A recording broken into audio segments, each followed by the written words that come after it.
Species. Unite. How could this owl, who's born in captivity, lived his whole life in a cage, how could he possibly survive? He's going to be dead in a few days. That's what everybody thought.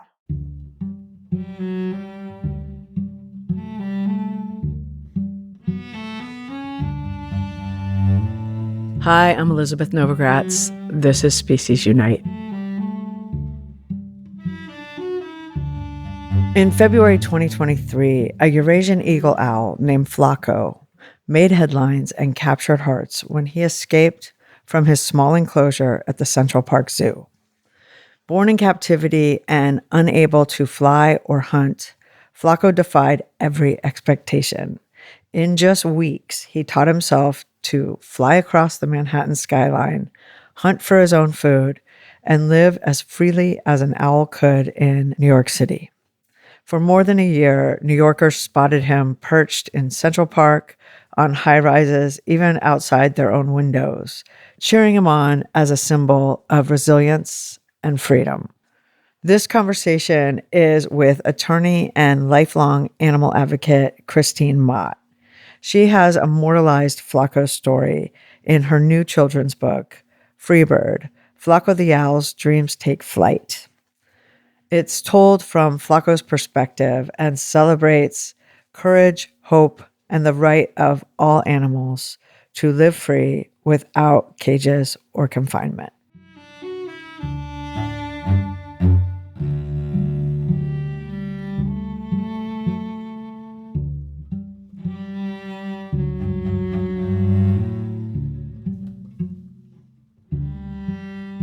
Welcome, Christine.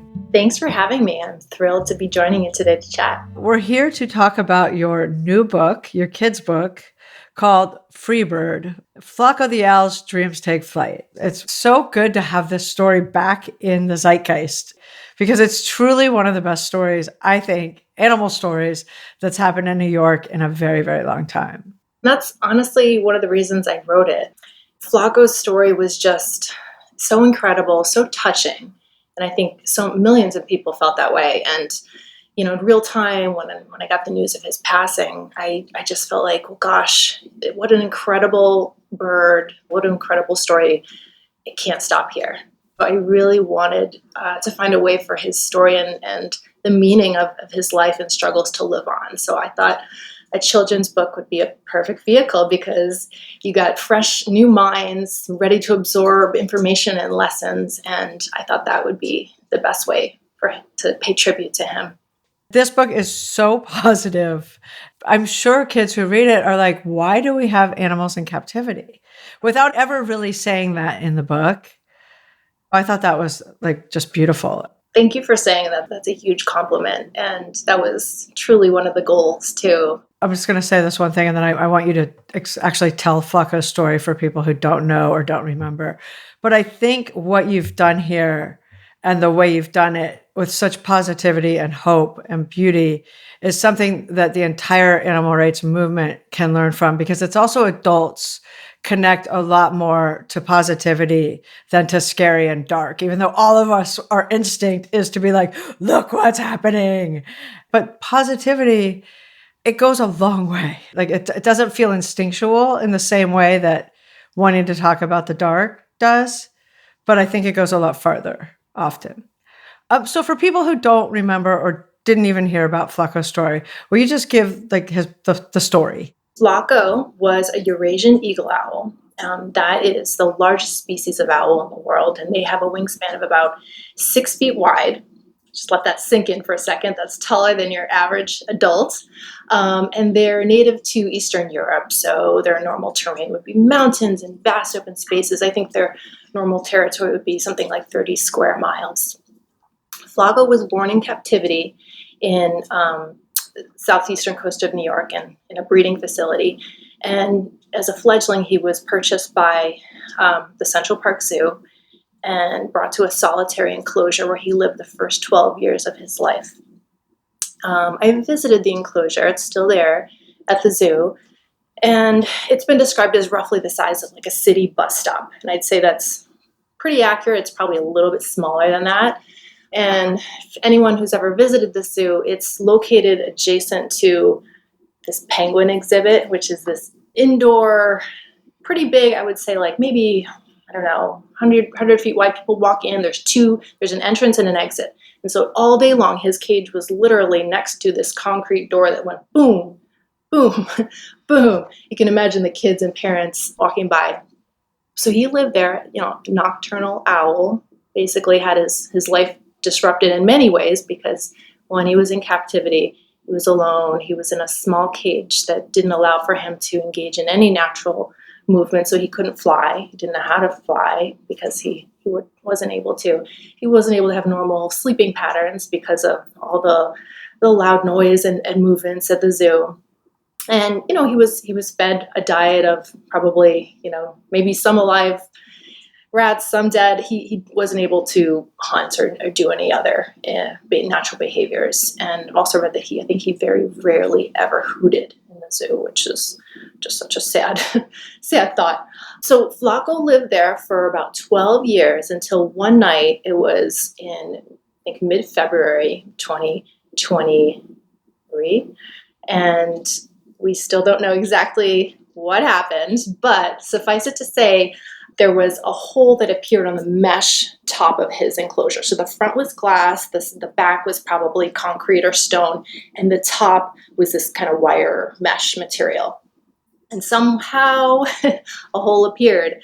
And Flaco, despite living his whole life as a captive, well-kept owl, saw the hole and quickly escaped before the zoo even realized there was a hole. And this happened in the middle of the night, so there wasn't a lot of attention until suddenly there were reports of an owl who landed on Fifth Avenue in front of Bergdorf Goodman. And there are these incredible photos of him just standing with the lights and police, and there's like a cage that they're thinking like he's just going to walk back in and go back to the zoo. But he didn't. He, over the course of a couple weeks, taught himself how to fly. So he had to reinvigorate the muscles that had never been used, learn to fly, and then probably more importantly, learn how to feed himself. He learned how to hunt and take care of himself. And that is the only reason why the zoo called off their attempts to recapture him.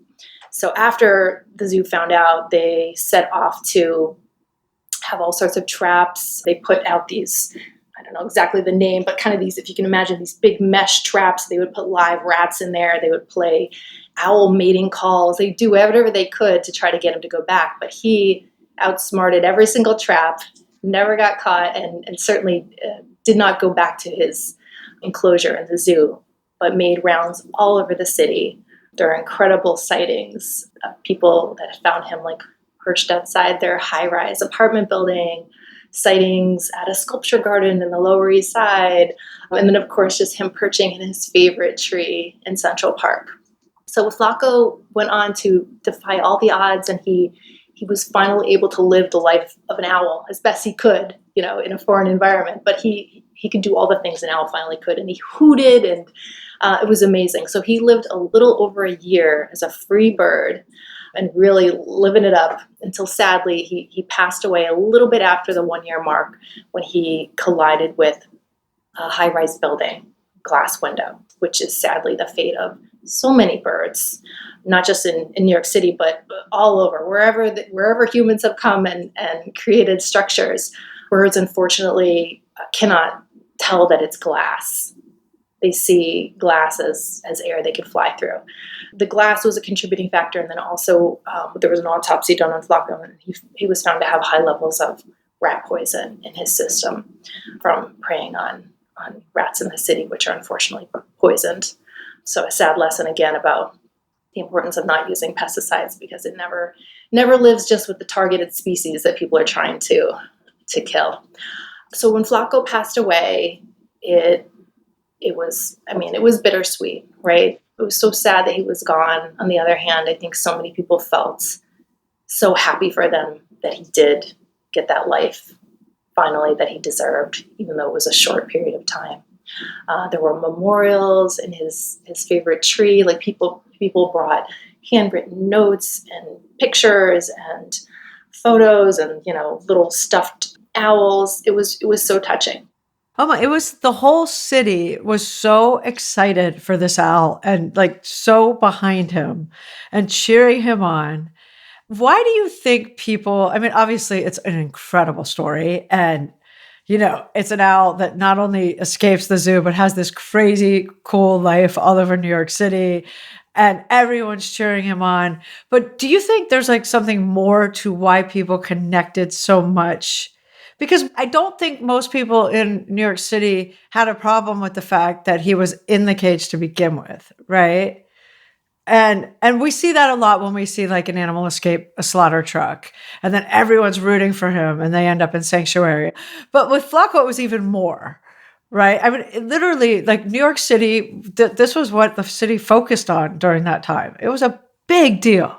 It is funny because you're right. When he was at the zoo, he was almost a nothing exhibit. Nobody came to the zoo. We're going to the zoo to go see the owl who just sits on the branch and does nothing, right? So he was definitely an afterthought at the zoo. And it was only when he became free that he captured the world's attention. I mean, I think that's maybe in a way a sad commentary of us, right? Where we take things for granted that are just there and whatever, and it takes something to make us act. I think it's human nature to want to root for the little guy, and that was definitely Flaco. Like everyone said, there's no way. How could this owl who's born in captivity, lived his whole life in a cage, how could he possibly survive? He's going to be dead in a few days. That's what everybody thought.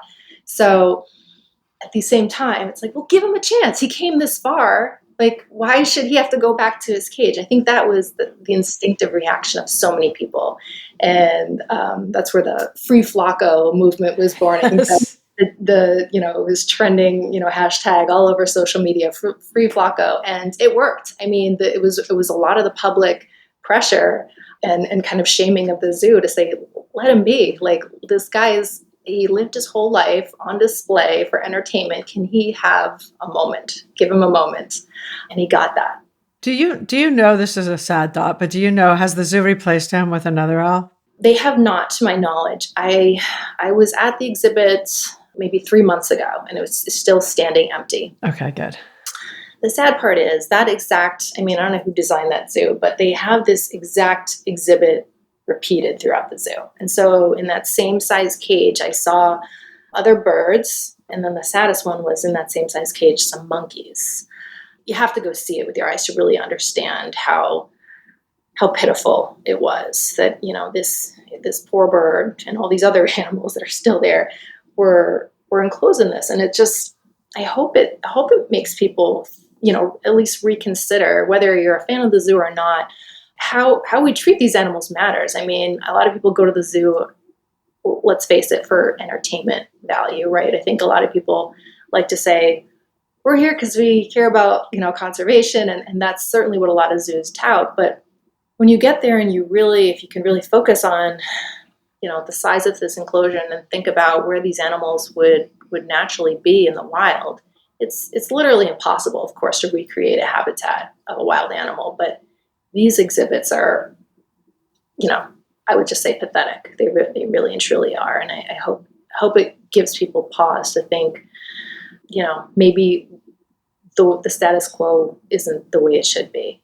And I think for a kid, I've read this story a number of times at story times events at libraries and bookstores. And I always ask the kids, like, what do you think? What do you think? If you were Flaco, what would you have done? Would you have gone back to the zoo? Would you have stayed in your cage, or would you have wanted to fly free?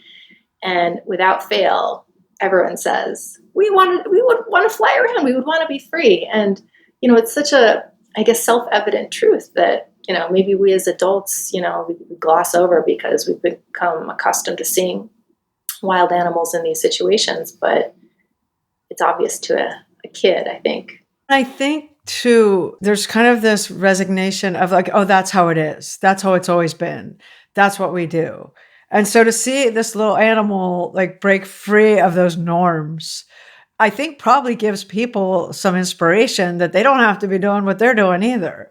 There's a lot of acceptance, and especially when it comes to how we treat animals, that I don't think people in their hearts are in agreement with, but they don't really know they can go the other way. you know, and so I think that's another thing your book did, is just kind of wake that up in people a little bit. Like, like this, no, we shouldn't have these guys in zoos. We shouldn't have zoos.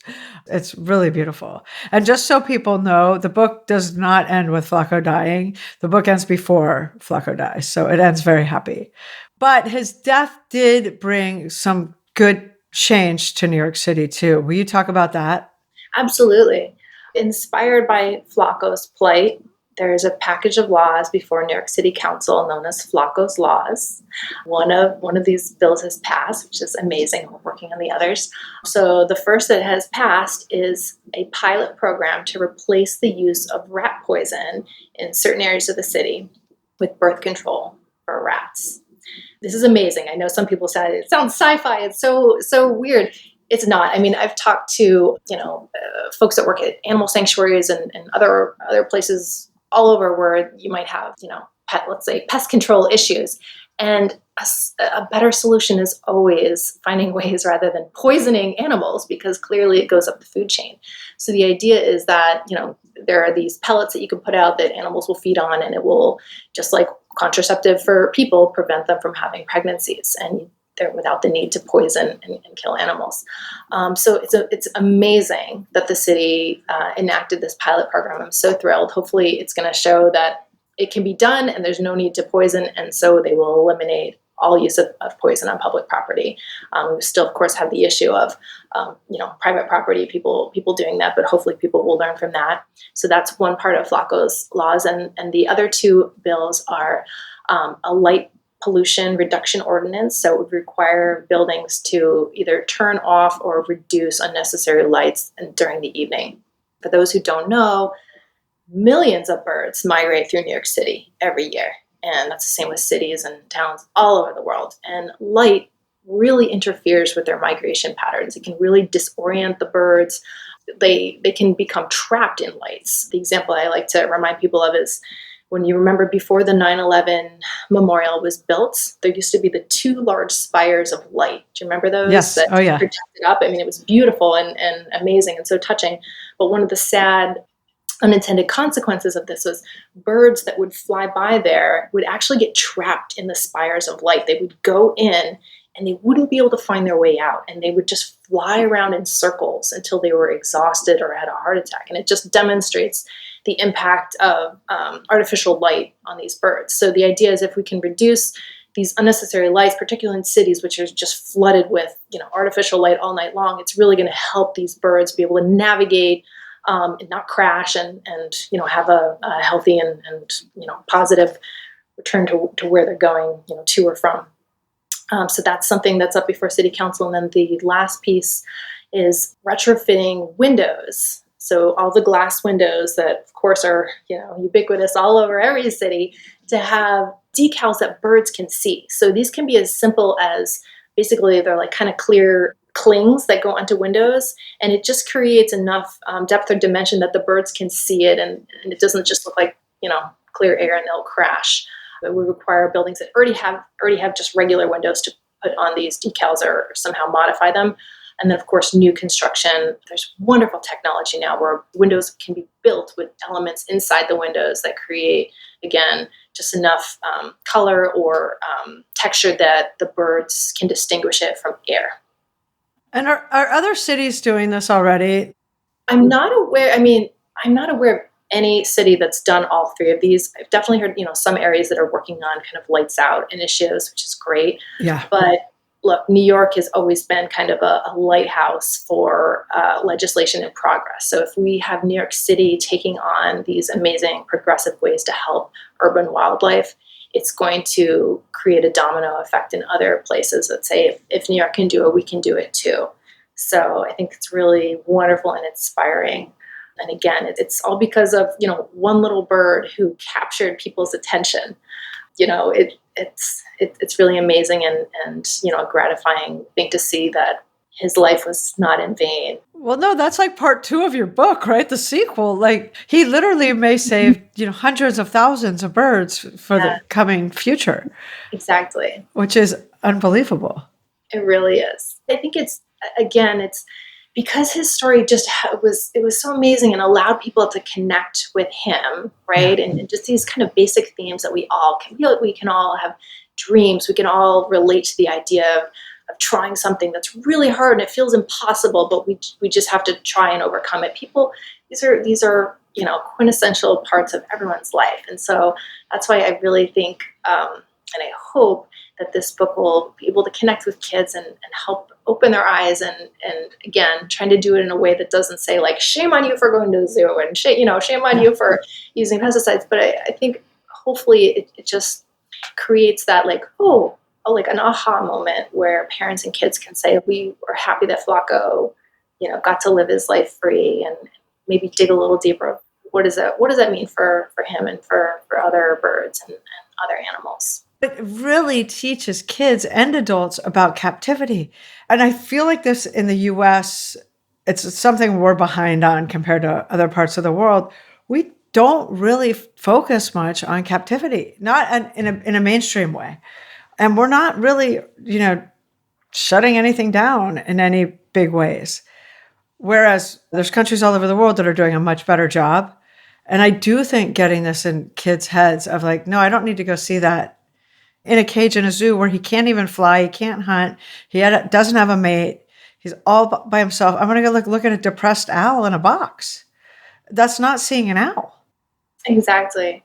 I know it's sad because, look, as a kid, I went to zoos thinking like, yeah, I love animals and that's why I want to go. And I like to, think the best of people. And I think that's why most people go. No one's going to say like, let's go look at that poor, who's been captive.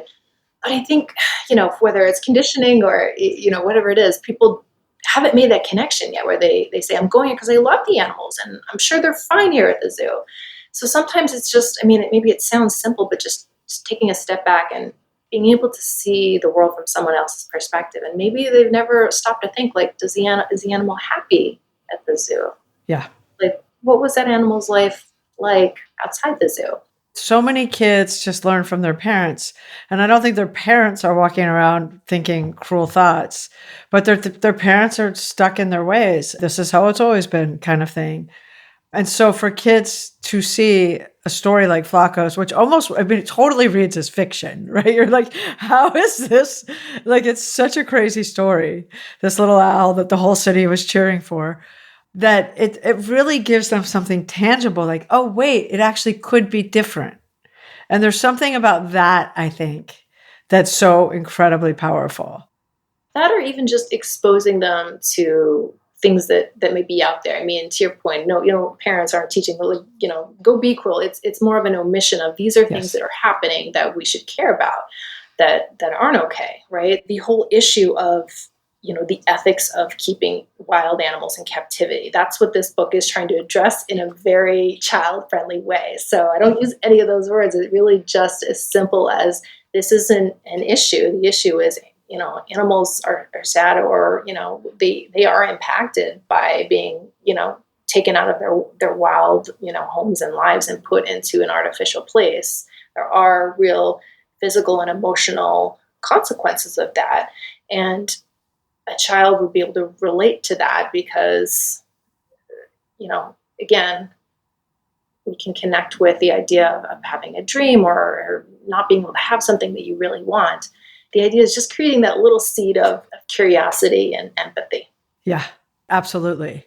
And then later, hopefully, looking at captivity as a whole. Exactly. It's interesting. I've had conversations with folks that are very much like involved in the, zoology world and very much pro-zoo. And, it's not to demonize them because I think, they also come from this perspective of wanting to help animals and love animals. I think most people that are attracted to that field get into that field because they love animals, right? Yeah. And again, I think it's just people become accustomed to like, this is the way of doing things. Yeah. And if you look at the approach of zoos over the years, what first started as kind of like, menageries or collections of animals that, uber rich people had like, years ago, and then became kind of more of a circusy thing. And then later was like, well, we need to save the animals. It's kind of a Noah's Ark approach, right? If we put them here, they're safe. They won't be killed and poached in the wild.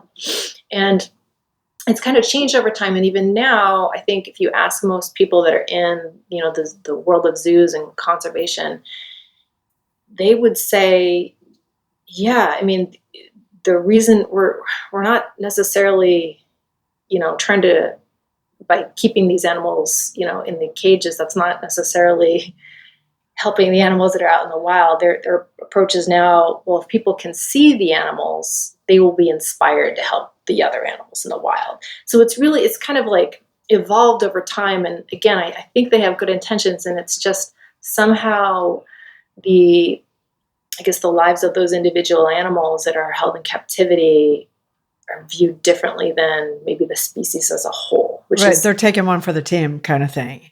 Exactly. Zoos fund a lot of really good conservation work, and people fund zoos because they go see Happy the elephant, who's like in solitary confinement.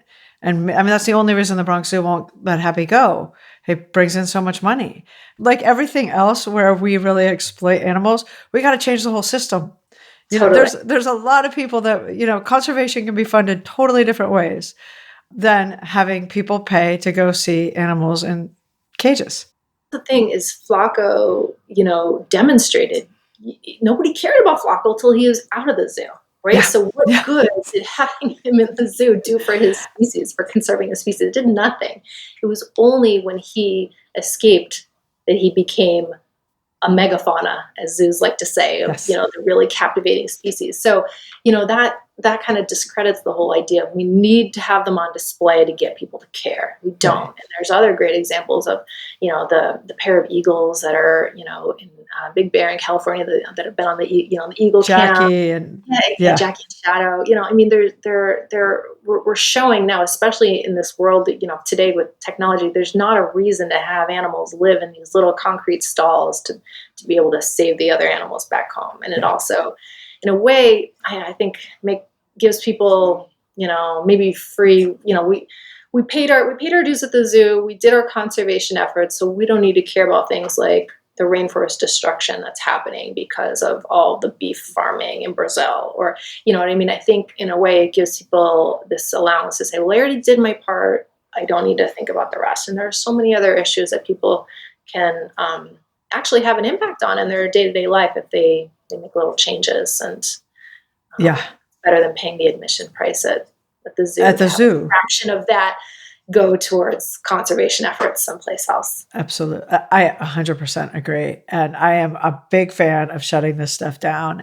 Well, thank you. Thank you for the book. Thank you for today. And I so appreciate it. And then I'll just add that I am donating half the proceeds to the Wild Bird Fund. It's a nonprofit in New York that rescues and rehabilitates wild birds, but all sorts of other wildlife that live in New York City that are orphaned or injured. They help rehab them and release them back so they can live their lives as they should in the wild. And they do such incredible work.